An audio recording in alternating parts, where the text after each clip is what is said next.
ये ले ईशा, ये रही तेरे कपड़े। अब से तुम भी हमारी तरह सफेद कपड़े ही पहनोगी। क्या? ये आप क्या बोल रही हो माँ जी? और आप सफेद कपड़े क्यों पहनते हो? और अब तो आप ये चाहती हो कि मैं भी आप सबकी तरह ये सफेद कपड़े पहनूं? देखो बहू, हम सब ये क्यों पहनते हैं वो मैं तुझे नहीं बता सकती, लेकिन अभी तू हमारे परिवार का एक अहम हिस्सा बन चुकी है और इसीलिए तुझे भी इस परंपरा को निभाना होगा। चुपचाप सफेद कपड़े पहन और तेरी रंग बिरंगे कपड़ों की सूटकेस मैंने वापस तेरे मायके भिजवा दी है। क्या? लेकिन क्यों माँ जी? एक नई सुहागन को रंग बिरंगे कपड़ों को जोड़ा दिया जाता है, ना कि ये सफेद कपड़े। शादी करके लड़कियां ससुराल जाती है, लेकिन मुझे तो यहाँ आकर ऐसा लग रहा है जैसे कि मैं किसी शोक सभा में आई हूँ। फालतू की बातें बंद कर और जाकर ये सब पहन ले। सास चंदा के कहने पर बेचारी ईशा को भी अजीब ससुराल का ये रिवाज फॉलो करना ही पड़ता है। दरअसल उनके ससुराल में सभी सदस्य केवल सफेद कपड़े ही पहना करते हैं। फिर अगले दिन, ये सब क्या है माँ?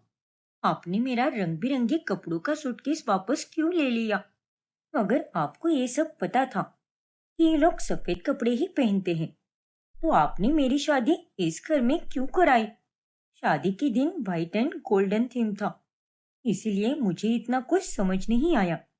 लेकिन ये बात तो आपको पता ही थी ना? सच बोलना माँ, और अब मुझसे कुछ भी मत छुपाना। माफ करना बेटा, मैंने तुझसे इतनी बड़ी बात छुपाई। लेकिन बेटा, रितेश एक बहुत ही अच्छा लड़का है और वो लोग बहुत अमीर हैं। ऐसा रिश्ता ढूंढने से भी नहीं मिलता। इसीलिए मैंने तेरी ये शादी होने दी और तुझसे तेरे ससुराल वालों का सफेद कपड़े पहनने का सच छुपाया। पर अब मैं क्या करूँ माँ?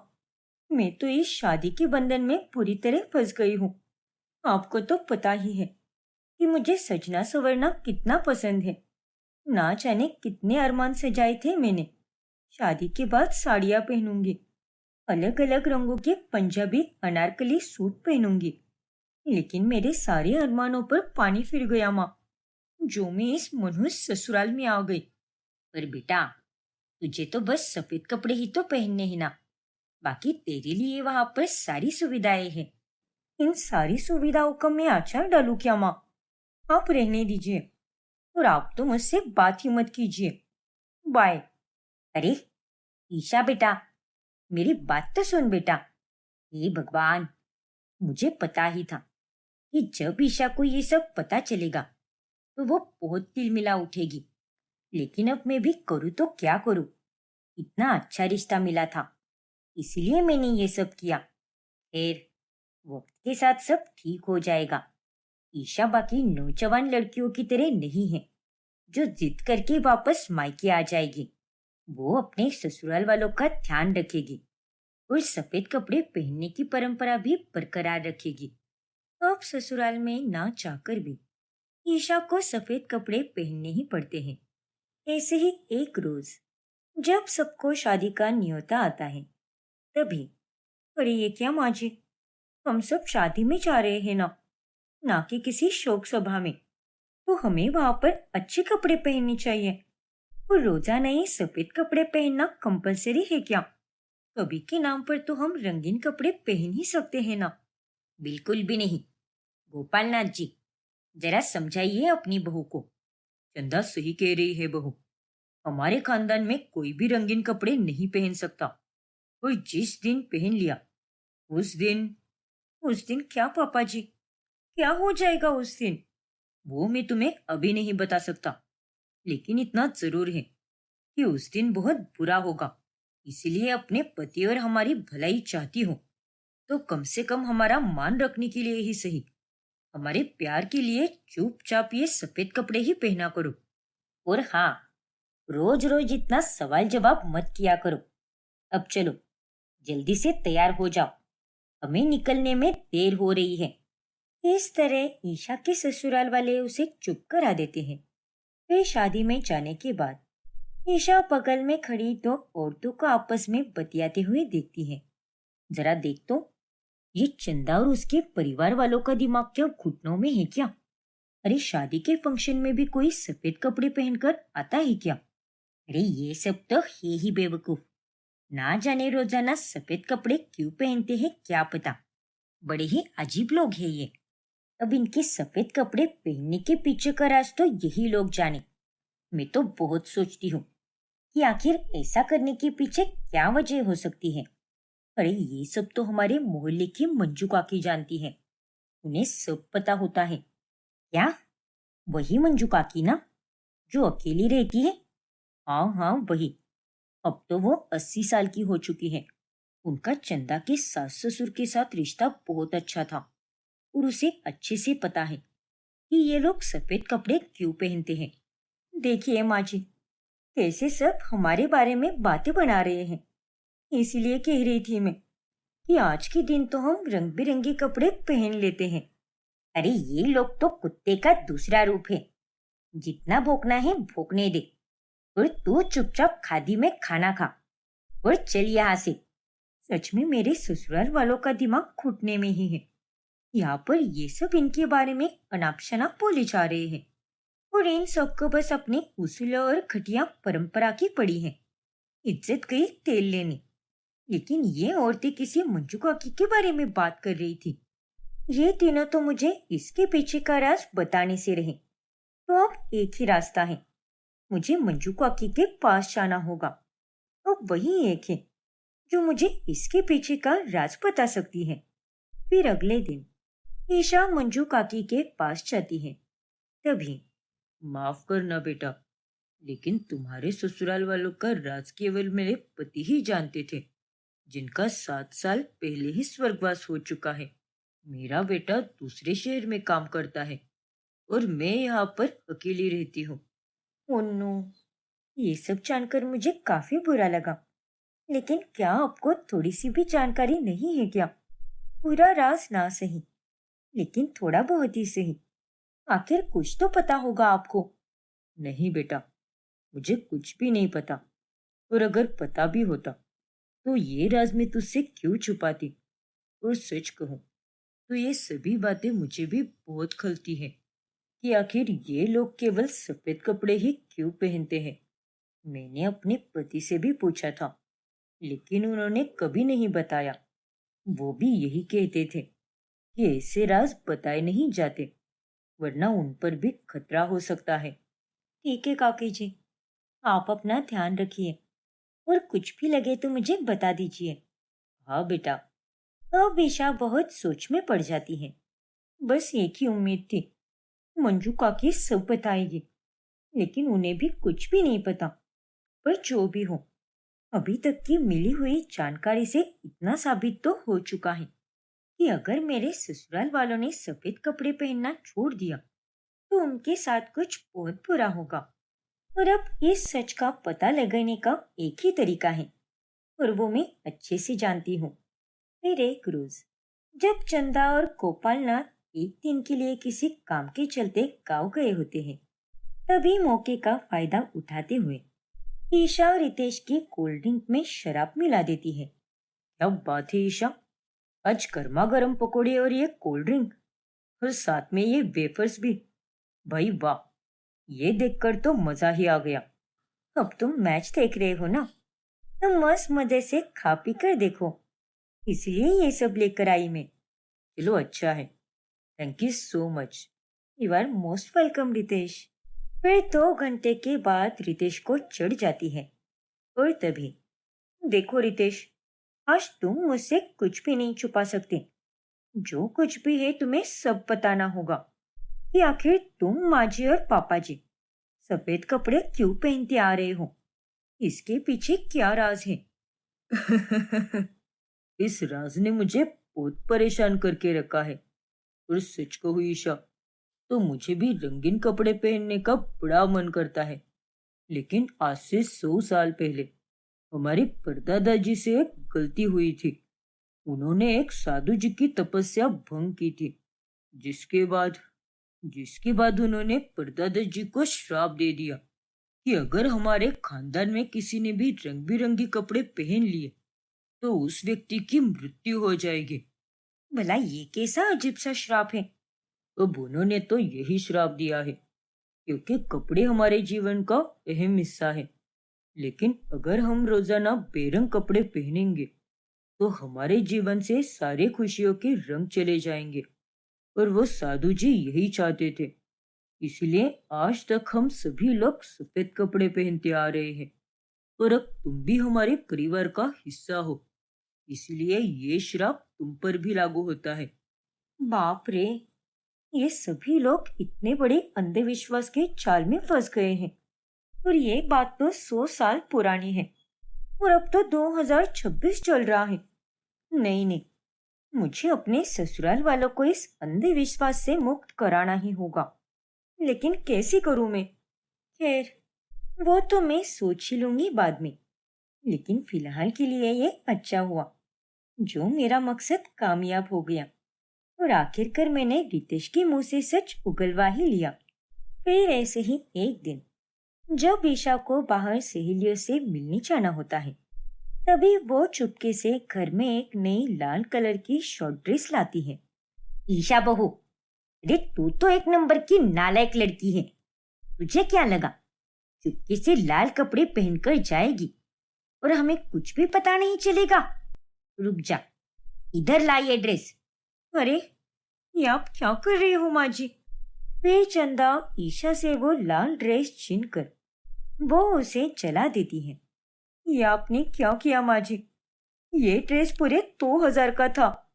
वो जो भी हो, अरे हम सब ने तुझे कई बार समझाया है कि सफेद कपड़े पहनना हमारे लिए कितना जरूरी है, लेकिन फिर भी तूने अपनी ही मनमानी की।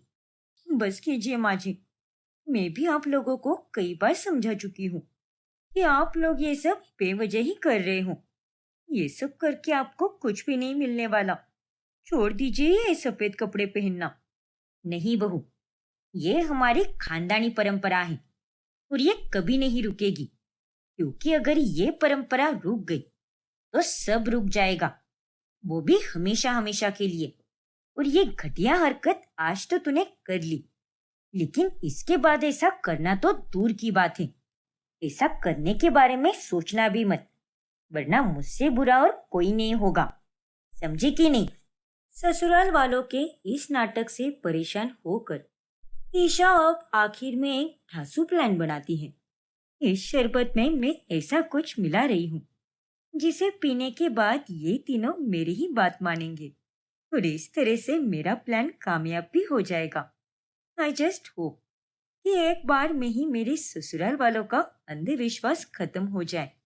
फिर ईशा वो शरबत सबको पिलाती है, जिसके बाद वो उन्हें रंग बिरंगे कपड़े पहनने का आदेश देती है और वो सभी लोग उसका कहा मानकर वो कपड़े पहन भी लेते हैं। फिर अगली सुबह जब वो तीनों उठते हैं, तभी खुद को रंगीन कपड़ों में देखकर वो हैरान रह जाते हैं। हे भगवान, ये सब क्या है? मैंने ये रंग वाली साड़ी कब पहन ली? और मैंने ये रंगीन कुर्ता कब पहना? और रितेश बेटा, तू भी? हाँ पापा, आप दोनों की तरह मुझे भी कुछ भी याद नहीं है। आखिर क्या हुआ था कल रात को? बाप रे, हम सब ने ये कपड़े पहन लिए। 100 सालों से चलती आई परंपरा टूट गई और अब तो हम सभी मरेंगे। ऐसा कुछ भी नहीं होगा माँ जी। क्या? हाँ माँ जी, मैं आपको पूरी बात बताती हूँ।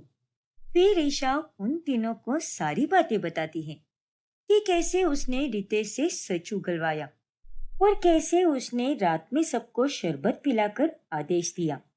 तो ये सब तुमने किया, जबकि तुम अच्छे से जानती थी कि हम रंगीन कपड़े पहनने से मर जाएंगे, और फिर भी तुमने ऐसा किया। देखिए पापा जी, अगर आप तीनों को मारना ही होता तो अब तक तो आप मर ही जाते ना। लेकिन ऐसा कुछ भी नहीं हुआ है। जरा देखिए अपने आप को, आप तीनों जिंदा हो और बिल्कुल सही सलामत हो। और ये सब तो अंधविश्वास है। 100 साल पहले की बात अलग थी और आज की बात अलग है पापा जी। मेरे प्लान का मकसद बस यही था कि आप तीनों को सबूत के साथ एहसास हो और असलियत में आप सभी गलत हो और आप तीनों को अपने जीवन में रंग भरने चाहिए। अरे कुछ भी करती रहती है तू। अगर हम माँ सच में मर जाते तो क्या करती तू? लेकिन तेरी भी बात सही है। अभी हम जिंदा हैं और सही सलामत भी हैं। शायद तू सही कह रही है बहू। हाँ पापा, अगर हमें मरना होता तो हम कल रात को ही ये रंगीन कपड़े पहनकर मर जाते, लेकिन ऐसा कुछ भी नहीं हुआ। हाँ बेटा, सच कह रहे हो तुम, और हमें माफ कर दो बहू। हमने तुम्हारी बात नहीं मानी, पर अब हमें विश्वास हो गया है। इसलिए अब से हम सफेद कपड़े ही नहीं बल्कि हर एक रंग के कपड़े पहनेंगे। हाँ बेटा, तुम्हारा बहुत बहुत धन्यवाद।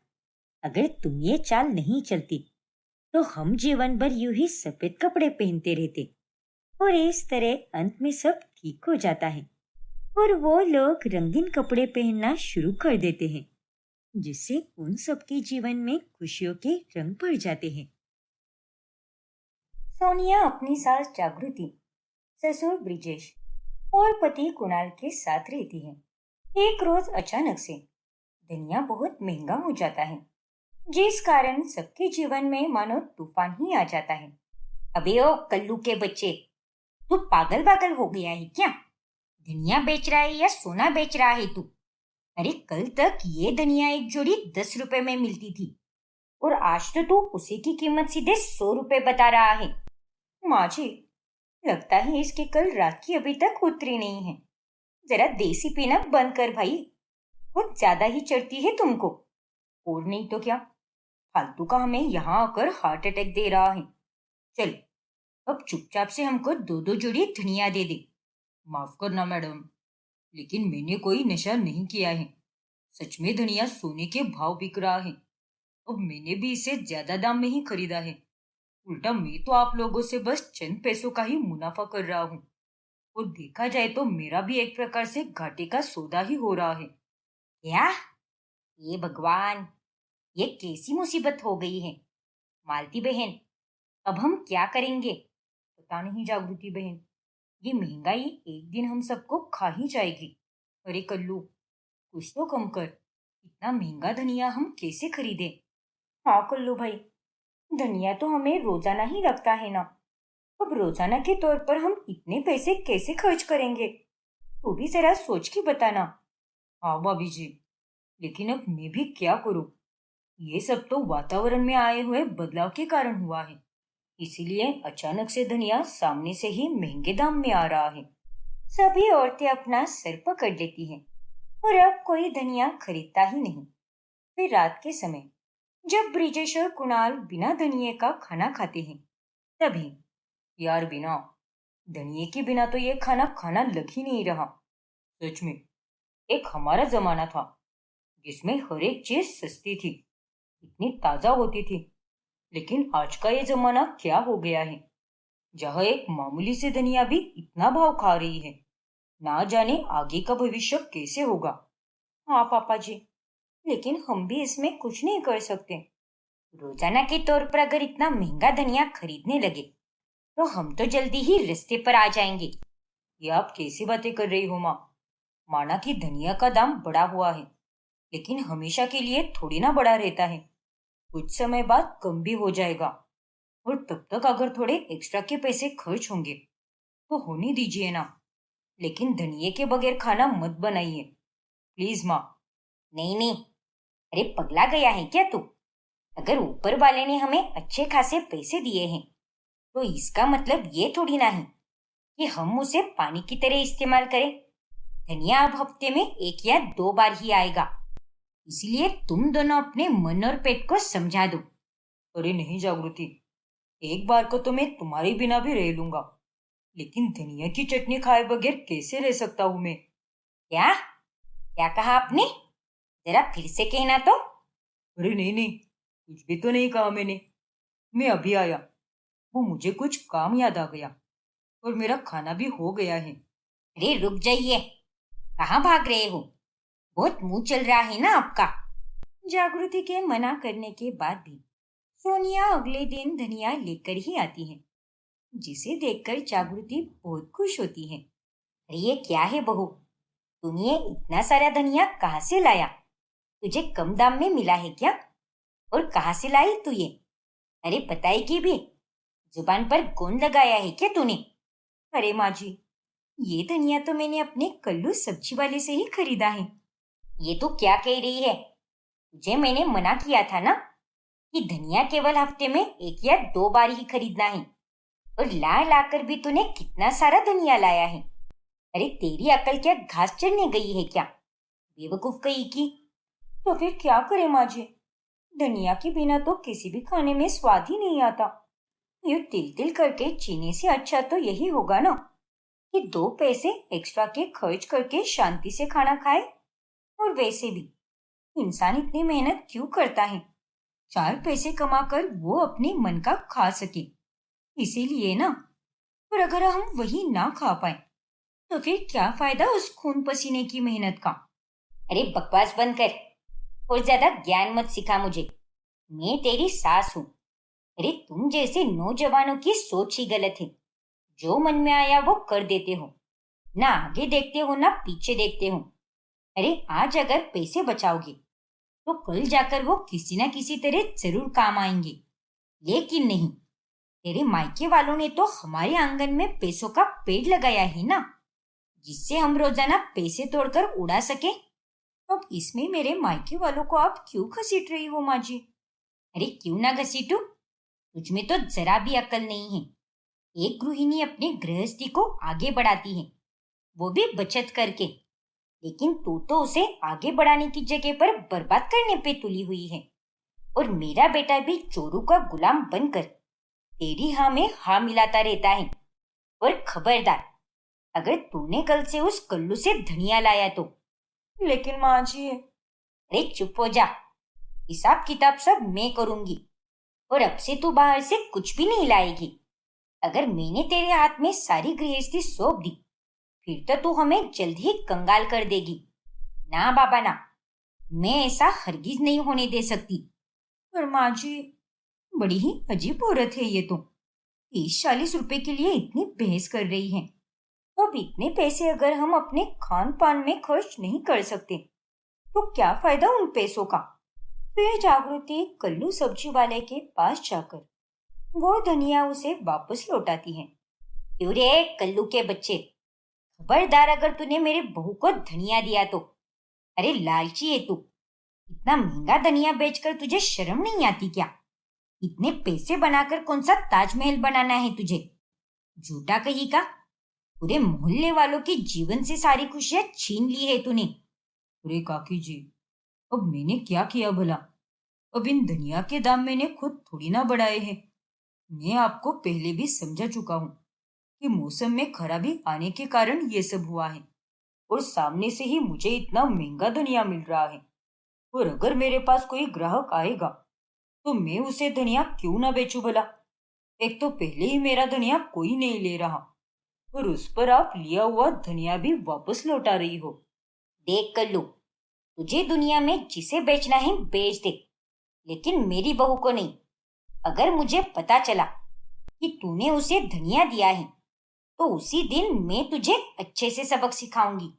फिर उसके बाद तो तू इस मोहल्ले में कदम भी नहीं रख पाएगा। अरे जागृति बहन, क्यों इतना खून गर्म कर रही हो? अब जाने भी दो ना।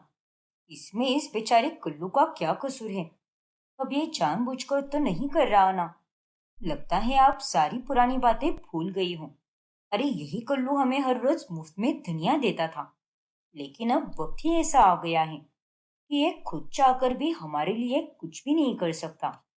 देखिए मालती बहन, मैं मानती हूँ कि ये पहले बहुत अच्छा था, लेकिन ऐसे लोगों के खाने के दांत अलग और दिखाने के दांत अलग होते हैं। इसकी ईमानदारी अब लालच में बदल चुकी है।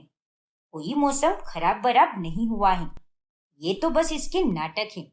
इसे झूठ बोलकर ये हम सबकी जेब खाली कर रहा है। हे भगवान! माँ जी, आप यहाँ चिल्ला रही हो और पूरे मोहल्ले में आवाज आ रही है आपकी। एक धनिये के लिए इतना ड्रामा क्यों क्रिएट कर रही हो आप? लाइक सीरियसली माँ जी, आप बस भी कीजिए ना। अरे चुप कर तू, बड़ी आई अंग्रेजी झाड़ने वाली। अपनी अंग्रेजी तू अपने पास ही रख। पैसा है तो उसका सही इस्तेमाल किया जाना चाहिए, ना कि यूं बेपरवाह होकर पागलों की तरह उड़ाते जाना चाहिए। आप 50 बार एक ही बात बोल चुकी हूँ माँ जी। और ऐसी क्या बेपरवाही की है मैंने? किसी पार्टी में उड़ाए हैं क्या पैसे? या फिर कोई फालतू की चीज उठा कर लेकर आई हूँ? नहीं ना, ये धनिया तो हम खाने में ही इस्तेमाल करते हैं और ये है जरूरी खर्च होता है। लेकिन आपको तो इसमें भी प्रॉब्लम है। हद होती है माँ जी। जागृति के दबाव के कारण अब सोनिया और कुणाल घर में धनिया ला ही नहीं पाते। इसीलिए वो अक्सर बाहर से ही खाना मंगवाने लगते हैं। पर उसमें भी जागृति को दिक्कत होने लगती है। बाहर से धनिया लाने के लिए मना क्या किया? तो तुम तीनों तो होटल का खाना मंगवा कर खाने लगे हो, जिस पर कूट कूट कर धनिया भरा होता है। अरे नालायको, सुधर जाओ। और कितनी बर्बादी करोगे पैसों की? अरे माँ, अभी पेट का सवाल है अब। और अब उसमें भी पैसे देखेंगे तो खुशी से कैसे जी पाएंगे? और तुम्हें खाना नहीं खाना तो मत खाओ, लेकिन हमें तो खाने दो। हाँ माँ जी, पापा जी बिल्कुल सही कह रहे हैं। अरे अब जब तुम लोगों ने होटल का खाना मंगवा ही लिया है तो मैं भी खा लेती हूँ ना थोड़ा सा। लेकिन क्यों? आप मत खाइए माँ जी। खामखा आपसे पैसों की बर्बादी हो जाएगी, जिसे आप एक तरह से पाप कहती हो। ज्यादा बन मत, वरना मैं तेरा कचुम्बर बना दूंगी। आई बड़ी, अब चल मेरे लिए प्लेट लगा। ऐसे ही एक सुबह जागृति घर के आंगन में धनिया उगाने की कोशिश करती है और तभी वहां पर सोनिया आकर पेट पकड़कर हंसने लगती है। अरे क्यों हंस रही है? यहाँ पर कोई सर्कस चल रहा है क्या? अरे बताएगी भी, या फिर मैं तेरे चिकने चमकीले दांत तोड़ दूं? अरे माँ जी, आपका ये धनिया उगाकर कोई फायदा नहीं होने वाला। क्यों? अरे ऐसे क्यों बोल रही है तू? क्योंकि जब तक आपका ये धनिया उगेगा तब तक तो बाजार में धनिया का दाम कम भी हो जाएगा, इसीलिए। अरे हाँ, लेकिन फिर भी मैं धनिया तो उगा कर ही रहूंगी। वक्त का कोई भरोसा नहीं। और तो और उस कल्लू सब्जी वाले का भी मन तो करता है कि वो बॉक्सिंग ग्लोव्स पहनकर उसका मुंह ही तोड़ दूं। उसके कारण ही मैं अपना पसंदीदा धनिया नहीं खा पा रही हूँ। ऐसे ही एक रोज जब घर पर मेहमान आते हैं तभी जागृति धनिया खरीद कर खाने पर भर भर कर धनिया की गार्निश करती है। और तभी रसोई में, ये आप क्या कर रही हो माँ जी? हमने जितना धनिया लाया है वो सारा धनिया आप तो बस सजावट में ही वेस्ट कर रही हो। थोड़ा बहुत धनिया घर के लिए भी बचा दो ना। वैसे भी आपने मुझे बाहर से धनिया खरीदने के लिए मना किया है, तो अब मेहमानों के हिसाब से घर में धनिया आया ही है तो उसे थोड़ा बचा कर रखिए ना। अरे फिलहाल के लिए मुझे मेहमानों की नजर में अपनी इज्जत बरकरार रखनी है, इसलिए बात का बाद में देखेंगे। लेकिन अभी मैं उनकी खातिरदारी में कोई कमी नहीं छोड़ूंगी। अरे पर अच्छा गुड़िया, अब तो तू देख, बाद में जब हम धनिया लाएंगे तब इसे कम ही देंगे। जब खुद की इज्जत की बात आ गई तो बराबर इसने ढेर सारा धनिया लाया। ये तो बड़ी ही चालाक निकली, लेकिन ये जानती नहीं कि मैं भी इसकी बहू हूँ। फिर बाद में सोनिया जागृति के खाने में बहुत ही कम धनिया डालती है। ये क्या है बहू, तूने मेरी दाल पर इतना कम धनिया क्यों डाला है? और इस रायते में भी कितना कम धनिया है। बस नाम के लिए ही 2 टुकड़े डाले हैं तूने। क्यों माँ जी, उस दिन जब घर पर मेहमान आए थे तब आपको पैसों की बर्बादी का ख्याल नहीं आया क्या? और आज इसीलिए आपको मैंने कम धनिया दिया है। अरे पर एकदम सही किया है बहू ने। अरे इसने तो तुम्हें कहा भी था कि घर के लिए थोड़ा बहुत धनिया बचा के रखो, लेकिन नहीं, तुमने अपने घर वालों की जगह पर अपनी इज्जत को ज्यादा महत्व दिया, इसीलिए अब तुम्हें कम ही धनिया मिलेगा। जागृति कुछ भी नहीं बोल पाती और चुपचाप वो खाना खा लेती है। फिर ऐसे ही एक दिन जब वो दूसरे शहर अपनी बहन के घर जाती है तभी वहां पर भी धनिया के दाम महंगे देखकर वो हैरान रह जाती है। और तभी, अब मैं तुझे क्या बताऊं जागृति, यहाँ भी धनिये के दाम आसमान छू रहे हैं। तुझे लगता है कि सिर्फ तेरा कल्लू सब्जी वाला ही महंगा धनिया देता है, लेकिन देख यहाँ पर भी वही हाल है। हाँ दीदी, आप सही कह रही हो, लेकिन अब क्या करें, जैसे हमारे जीवन में उतार चढ़ाव आते हैं, वैसे ही बाजार के भाव में भी उतार चढ़ाव आते ही रहते हैं। इसीलिए हमें इतना नहीं सोचना चाहिए और थोड़ी सी कंजूसी कम करके अपने दिमाग की नहीं बल्कि दिल की सुननी चाहिए। पर दीदी, मैं तो ऐसी बिल्कुल भी नहीं हूँ। मुझे भविष्य की बहुत चिंता सताती है। इसीलिए मैं सबको रोकती टोकती रहती हूँ और रोजाना धनिया खरीदने भी नहीं देती और ना ही सोनिया को भी खरीदने देती हूँ। वो तो मैं जानती हूँ। तुम्हारे यहाँ पर आने से पहले मुझे सोनिया ने फोन पर सब कुछ बताया है और आज मैं तुमसे वही बात करने वाली हूँ। कौन सी बात दीदी? तुम्हारी कंजूसी की, जो कि सरासर गलत है। अरे कंजूसी और बचत करने में फर्क होता है जागृति। अब जो जीवन में जरूरी खर्चे हैं उन्हें तो हमें पूरा करना ही होगा ना। तुम ही सोचो, सबके सब बेस्वाद खाना खा रहे हैं। अरे खाने में तो असली स्वाद धनिये से ही तो आता है और तुम भी अपने मन को मार कर जी रही हो। अब ये भी कोई जीना होता है क्या? इसीलिए मैं तुमसे कह रही हूँ कि ऐसे कंजूसी करना छोड़ दो और अपने मन की भी कभी कभार सुन लिया करो। हाँ दीदी, शायद आप सही कह रही हो। मैं तो कुछ ज्यादा ही सोचने लगी थी। फिर उस दिन के बाद से जागृति पैसों के बारे में सोचना छोड़ देती है और घर में धनिया लाने लगती है, जिस कारण सभी लोग खाना खुशी से खाते हैं। ये कहानी है नौकरानी वर्षा की, जो मोहल्ले में अपने काम के लिए बहुत मशहूर होती है। 1-2 महीनों पहले ही एक अमीर राठौड़ परिवार उस मोहल्ले में रहने आया होता है, जिसमें मालिनी और शरद अपनी जवान बेटी कियारा के साथ रहते हैं। मुझे तो बड़ी चिंता हो रही है शरद। अब हमारी नौकरानी गाँव जा चुकी है, वो भी हमेशा हमेशा के लिए। तो अब यहाँ मोहल्ले में हमें नौकरानी कैसे मिलेगी? ओफो मालिनी, अब वो ऑनलाइन नौकरानी का तो तुम्हें पता ही है ना, तो वही करो ना। नहीं नहीं, वो बस बारी बारी आ सकते हैं, लेकिन मुझे तो रोजाना के लिए एक नौकरानी चाहिए और मैं तो हर रोज आने वाली नौकरानी को सूचना दे देकर पक गई हूँ। देखो मॉम, इस मोहल्ले में मेरी एक नई सहेली बनी है, गुंजन नाम है उसका, और उसी ने मुझे बताया कि उसके घर पर कोई वर्षा नाम की एक नौकरानी आती है। वो बड़ा ही अच्छा काम करती है और पूरे मोहल्ले में फेमस है। वो खाना बनाने से लेकर सफाई तक सारे काम वो बखूबी करती है और मैंने तो उसके हाथ का भी खाना खाया है। सच में एकदम कमाल का बना था उसके हाथ का खाना। क्या बात कर रही है? लेकिन मुझे इसके बारे में पहले कैसे नहीं पता चला? फिर भी कोई बात नहीं, अब तो ये वर्षा हमारे घर पर काम करने आकर ही रहेगी। मोहल्ले में अड़ोसी पड़ोसियों से बात करके मालिनी वर्षा से बात करने जाती है।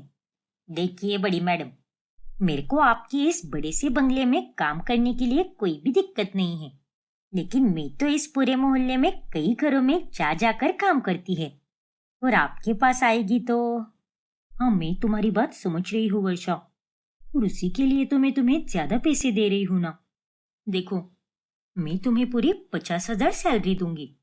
क्या दोगे? सैलरी वर्षा, वो भी पूरे 50,000 रुपए। अल्लाह, सैलरी ये तो पढ़े लिखे लोगों को ही मिलती है ना, और अब से मेरे को भी मिलेगी। हाँ वर्षा, अब देखो, तुम इतने घरों में काम करके भी पूरे महीने में 50,000 तक जोड़ नहीं पाती होगी, लेकिन मेरे बंगले में अगर तुम पूरे वक्त काम करोगी तो मैं तुम्हें पूरे 50,000 रुपए दूंगी। देखो, मुझे मेरी बेटी कियारा ने कहा था और उसके बाद ही मैंने तुम्हारे बारे में पता किया। ओए तब समझा मुझे कि तू वाकई में बेहतरीन काम करती है और इसीलिए मैं चाहती हूँ कि तू मेरे घर पर आकर काम करे। प्लीज वर्षा, मना मत करना। नहीं रे बाबा, अगर मैं मना करेगी तो मैं अपने आप के लिए घाटे का सौदा कर लेगी ना। मैं आएगी ना आपकी इधर काम करने को, लेकिन आप मुझे वक्त पर पगार दे देना। वो क्या कहा आपने? हाँ, याद आया याद आया, मेरी सैलरी मुझे वक्त पर दे देना। हाँ बाबा, मैं तुम्हें तुम्हारी सैलरी वक्त पर दिया करूंगी। फिर काम छोड़ने के बारे में बताने के लिए वर्षा अपनी सारी मालकिनों के पास चली जाती है और उन्हीं में से एक होती है नंदिनी। ये तुम क्या कह रही हो वर्षा? दिमाग खराब हो गया है क्या तेरा? अरे ऐसे अचानक से तू काम छोड़कर कैसे जा सकती है? और तेरे जाने के बाद मेरे घर कोई भूत आकर काम करेगा क्या? आहो मैडम, मैं जानती है कि मैं ऐसे एन वक्त पर छोड़कर जा रही है, लेकिन अब मैं भी क्या करूं? मेरे को एक अच्छी नौकरी का बुलावा आइला है और मुझे वहां पर पूरे 50,000 की सैलरी भी मिलेगी। इसलिए जाने दो ना मेरे को वहां पर। मैं आपके पास इधर मेरी गांव की बहन चंपा को लगा देगी। वो भी मेरी तरह एकदम झकास काम करती है। इसलिए आप एकदम टेंशन फ्री रहो। आपके घर को तो चंपा एकदम ताजमहल बना देगी। प्लीज नंदिनी मैडम, मान जाइए ना। अरे बस बस, और कितना मक्खन लगाएगी? देख वर्षा, तू चाहे चंपा चमेली जिसे भी काम पर लगा रही हो, बस तू उसे अपनी भाषा में समझा देना कि मेरे यहाँ पर अच्छे से काम करे। और अगर मेरे घर में कोई गड़बड़ हुई तो मैं पहले आकर तेरा गला पकड़ूंगी। समझी कि नहीं? अरे उसकी नौबत ही नहीं आएगी मैडम, क्योंकि ये वर्षा का दावा है। अब वर्षा मालिनी के बंगले में काम करने जाती है और उसका काम देखकर वो लोग बहुत खुश हो जाते हैं। क्या बात है वर्षा, इतना स्वादिष्ट खाना तो मैंने आज तक कभी नहीं खाया। अरे इसमें से तूने कौन से मसाले डाले हैं? हाँ वर्षा ताई, फिश फ्राई तो एकदम कमाल धमाल और बेमिसाल बना है। उफ, इसे खाकर तो मजा ही आ गया बॉस। मैंने तो इस फिश फ्राई में गांव के मसाले डाले हैं, जो मैं यहाँ पर अपनी रसोई से लेकर आई थी। चलो अच्छा है, अब तो हमें पहले से भी और मस्त मस्त पकवान खाने को मिलेंगे। इंसान चाहे कितने भी बड़े बड़े रेस्टोरेंट में क्यों ना चला जाए, लेकिन जो बात गांव के मसालों में है वो और कहीं नहीं होती। थैंक यू बड़े साहब। अब वर्षा उस अमीर घराने में काम करते करते हर महीने की 50,000 सैलरी कमाने लगती है। और अब मालिनी और खियारा को देख देख कर उसका पहनावा भी बदल सा जाता है। अरे वाह वर्षा, तू तो इन कपड़ों में काफी सुंदर लग रही है, लेकिन ये कपड़े तुझे किसने दिलाए?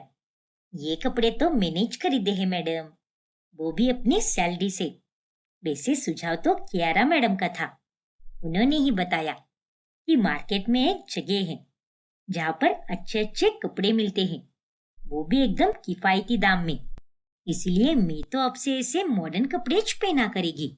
चलो अच्छी बात है, तुम्हें आ रहे इस बदलाव को देखकर मुझे बड़ी खुशी हो रही है। फिर जब वर्षा अपनी सहेलियों से मिलने जाती है तभी, अरे शीला और शर्मिला, इसे आंखें फाड़ फाड़ कर मेरे को क्यों ताड़ रही हो? अरे नजर मत लगाओ मेरे को। अरे वर्षा, हम तेरे को नजर नहीं लगा रहे हैं। अरे तू तो एकदम अलग हो गई है। कहाँ वो पुरानी वर्षा साड़ी पहना करती थी, और अब तो तू ऐसे ये मॉडर्न कपड़े पहन रही है। लेकिन जो भी बोल, एकदम माल लग रही है तू। ओह गॉड, कैसे घटिया बातें कर रही हो तुम लोग। अब ये माल क्या होता है भला? ये कहो कि मैं एकदम ब्यूटीफुल लग रही हूँ। अल्लाह, अब तो तेरे को ये अंग्रेजी भी बोलने को आ रही है। वाह, क्या बात है। हाँ बहन, उस बंगले में काम करने के कारण तेरी तो किस्मत एकदम खुल गई है। पगार भी एकदम अच्छी मिल रही होगी ना? सटाप यार। And what is this? अरे वो पगार नहीं, सैलरी होती है। मैं तुम लोगों की तरह छुट्टे छुट्टे पगार नहीं लेती अभी। किसी घर से 2,000 तो किसी घर से 3,000। ऐसा काम अब मैं नहीं करती, क्योंकि मेरे को तो एक बार में ईच पूरे 50,000 की सैलरी मिलती है, वो भी महीने के लास्ट नाइट में ईच। मेरा मतलब डे में। हाँ, दिन को तो डे ही बोलते हैं ना। बाबा रे बाबा, तेरी तो वट एकदम बढ़ गई है अभी। चल जो भी हो, तेरे को इस तरह प्रगति करते हुए देखकर हमें बड़ी खुशी हो रही है। ऐसी ही आगे बढ़ती रहे। अरे सब जानती हूँ मैं, तुम लोग तो बस सामने से ही अच्छा बोलोगी, लेकिन पीठ पीछे मेरे को नाम रखोगी जेल कुकड़िया कही की। ये तुम कैसी बातें कर रही हो? देख बहन, हम तो ये बातें सच्चे दिल से ज कर रहे हैं। लगता है तेरे ज दिल में पाप है। पाप? What is this? ऐसा कुछ भी नहीं है। I am very very nice woman, so you please set up, set your mouth and get out. Understood? अरे चुप कर बहन, बड़ी आई अंग्रेजी मेम बनने वाली। अरे हमारे पल्ले तो तेरी कोई बात नहीं पड़ रही। देख, तेरी ये इंग्लिश तो अपने पास ही रख। वैसे हमारी गैंग की वो मंदा है ना, कल उसका जन्मदिन है, तो वो हम सबको वो चाइनीज ठेले पर पार्टी दे रही है और उसने तेरे को भी बुलाएला है वर्षा। तू आएगी ना तू? यू नहीं नहीं, अरे मैं अब ऐसे किसी भी एड़े गिरे ठेले पर नहीं जाती, क्योंकि मैं तो अब अच्छे अच्छे होटलों में चली जाती है। अब कल रात की ही बात है, मैं अपने परिवार के साथ वो हाईवे के पास वाले होटल में गई थी। क्या? हाईवे के पास वाला होटल? तू सच में वहां पर गई थी? क्या बात कर रही है यार तू? लेकिन उधर तो तेरा बिल 1,000 से भी ऊपर हो गया होगा ना? हाँ तो क्या हुआ? अब मेरे लिए तो 1,000 भी मामूली हो गए हैं। अब मैं इतनी अच्छी सैलरी कमाती हूँ, तो मुझे क्या ही प्रॉब्लम। चलो गाइस, अब मैं जा रही है। मेरे को पार्लर में जाना है। वो मेरे को शेयर कलर कराने के हैं। अरे वो शेयर कलर नहीं, हेयर कलर होता है पगली। और अगर तू अंग्रेजी सीख ही रही है तो जरा अच्छे से सीखना। ये कौन से ग्रह की अंग्रेजी बोल रही है तू? हाँ हाँ वही। मुझे तो भी इतनी सारी आती है, लेकिन तुम लोगों को तो उतनी भी नहीं आती। इसलिए डोंट बी स्मार्ट। चलो बाय नाउ, गुड नाइट। देख बहन, थोड़ी बहुत अंग्रेजी तो हमें भी समझ आती है, पर अभी गुड नाइट नहीं, गुड इवनिंग हो रही है। वैसे तुम अभी कहाँ जा रही हो? वर्षा उन्हें कोई जवाब नहीं देती और वो वहां से चली जाती है। इसके तेवर तो कुछ ज्यादा ही बढ़ चुके हैं बाबा। अरे इतनी अच्छी भली वर्षा में इतना घमंड आ जाएगा, ये तो मैंने कभी सोचा भी नहीं था। वही तो शर्मिला, मैं भी वही सोच रही है। अपने अमीर मालकिन को देख देख कर ये भी पूरी तरह बदल रही है, कपड़ों से लेकर बातों तक। इसका तो सब चेंज हो गया है। फिर एक रोज जब बाजार में नंदिनी सामान ले रही होती है, तभी वहां पर वर्षा भी होती है और उसे देखकर नंदिनी दूर से आवाज लगाती है। कमाल है, इसने तो मेरी तरफ देखकर भी मुझे अनदेखा कर दिया। अमीर घर की नौकरानी बनकर ये कुछ ज्यादा ही सैलरी कमा रही है और इसीलिए इसमें इतना घमंड आ गया है। मैं तो इस नंदिनी से बातें नहीं करेगी। अब मेरा भी वट बढ़ चुका है और मैं तो सिर्फ बड़े लोगों को ही भाव देगी। ये चुटुर पुटुर लोग मेरे लिए कोई मायने नहीं रखते। वर्षा के इस बर्ताव से सबको बहुत बुरा लगता है। अब घमंड और ताव के कारण वो अपना काम भी ठीक से नहीं कर पाती। वो अपने लिए स्मार्टफोन खरीद कर उसमें दिन रात वीडियोस बनाती रहती है और काम के समय में भी यूट्यूब देखती रहती है। हे भगवान, ये सब क्या है वर्षा? अरे आजकल तेरा ध्यान कहाँ होता है? अब देख, तुमने तो सारा खाना जला दिया। आइचा कावत, सारी बड़ी मैडम, मैं फिर से खाना बना देती है। अरे तुम तो बस राशन की बर्बादी ही करो। कभी तो अपना फोन साइड में रखकर थोड़ा काम भी कर लिया करो। जब देखो तब फोन में ही घुसी पड़ी रहती हो। एग्जैक्टली वर्षा ताई। अरे आपको तो मैंने सुबह से कहा है कि आज रात को मेरे फ्रेंड स्लीप ओवर के लिए आने वाले हैं, तो मेरा रूम पूरा साफ करके रख दो। और अब तो रात के 8 बज रहे हैं और अब आप क्या क्या करोगी? खाना बनाओगी, किचन का काम निपटाओगी या फिर मेरा रूम साफ करोगी? लाइक सीरियसली, शुरुआती में आप इतनी अच्छी तरह से काम किया करती थी और आज देखो, उतनी ही बुरी तरह से आप आज काम कर रही हो। हाँ वर्षा, अरे हम कुछ भी नहीं बोलते इसका मतलब ये नहीं है कि तू बस अपनी ही करती रहे। अरे तू यहाँ पर काम करती है, तो तू पहले अपना काम निपटाया कर ना। फिर तुझे जो नौटंकी करनी है तो किया कर। अरे हम तुझे यहाँ मौज मस्ती और टाइम पास के लिए सैलरी नहीं देते, समझी कि नहीं? ये बड़ी मैडम, माफी चाहती है मैं, आइंदा से ध्यान रखिएगी। लेकिन 2 से 3 बार चेतावनी देने के बावजूद भी वर्षा अपनी हरकतों से बाज नहीं आती। अब आए दिन हर एक काम वो बिगाड़ने लगती है, जिस कारण वो लोग तंग आ जाते हैं। फिर एक रोज, ये ले वर्षा, ये 25,000 रुपए हैं, तेरे 15 दिनों की सैलरी, और अब से तू इस घर में काम नहीं करेगी। अरे तुझे लगा कि हमें ही तेरी जरूरत है, इसलिए तू चाहे जो भी नाटक कर ले, हम वो चुपचाप सहन कर लेंगे। लेकिन ऐसा बिल्कुल नहीं होने वाला। अरे हम क्या कोई बेवकूफ है क्या? माफ कीजिए बड़ी मैडम, लेकिन ऐसा मत करिए ना। मेरे को माफ कर दियो। सारी, बेरी बेरी सारी। मैं अपनी सारी बुरी हरकतों को बंद कर देगी। मेरे को एक आखिरी चांस दे दो ना, बस एक आखिरी चांस मैडम। नहीं वर्षा, हम तीनों ने तुझे कई बार कहा, अरे कितनी बार तो मैंने ही तुझे समझाया, लेकिन तू तो अपनी धुनकी में ही थी। अब जा, ऐसा काम पकड़ जहाँ तुझे अच्छी सैलरी मिले और जहाँ के लोग तेरा टाइम पास और तेरी फालतू की नौटंकी भी सहन कर सके। वर्षा के कई बार मिन्नतें करने के बावजूद भी मालिनी उसे वापस काम पर नहीं रखती, जिसके बाद वर्षा की सारी अकल ठिकाने पर आ जाती है। सारी गलती मेरी छे। मेरे अंदर बहुत घमंड आ गया था और मैंने अपने पैर पर कुल्हाड़ मारेली है। फिर अंत में वर्षा नंदिनी के पास चली जाती है। क्यों? अब माफी मांगने क्यों आई हो तुम? तू तो बड़ी सैलरी वाली जॉब पर थी ना, महीने के पूरे 50,000 कमाती थी तू। और हम क्या है तेरे सामने? अरे उस दिन तो तूने मुझे देखकर भी अनदेखा कर दिया। मेरे को माफ कर दियो मैडम, मेरी अकल घास चढ़ने गई थी, लेकिन अब ये एकदम अच्छे से ठिकाने पर आ गई है। और मैं आपसे वादा करती है कि मैं अब अपनी सारी बुरी हरकतों को छोड़कर पहले जैसे ईमानदारी और नेक दिल से काम करेगी। इस घमंड, लालच और अमीरी में तो कुछ भी नहीं रखा है और मुझे अब अपनी सारी गलतियों का एहसास अच्छे से हो गया है। इसीलिए सारी मैडम, मुझे माफ कर दो। देख वर्षा, इतना रोने और हाथ जोड़ने की कोई जरूरत नहीं है। मैं तुझे एक आखिरी और इकलौता मौका दे रही हूँ जिसमें तू अपनी गलतियां सुधार सकती है। ना ही सिर्फ मेरे साथ, बल्कि उन लोगों के साथ भी ठीक से पेश आ जो तेरे पुराने समय में तेरे साथ थे। और इस तरह अंत में वर्षा फिर से वही सारे पुराने काम पर लग जाती है और अपना स्वभाव बदलकर सबके साथ वो अच्छे से पेश आती है।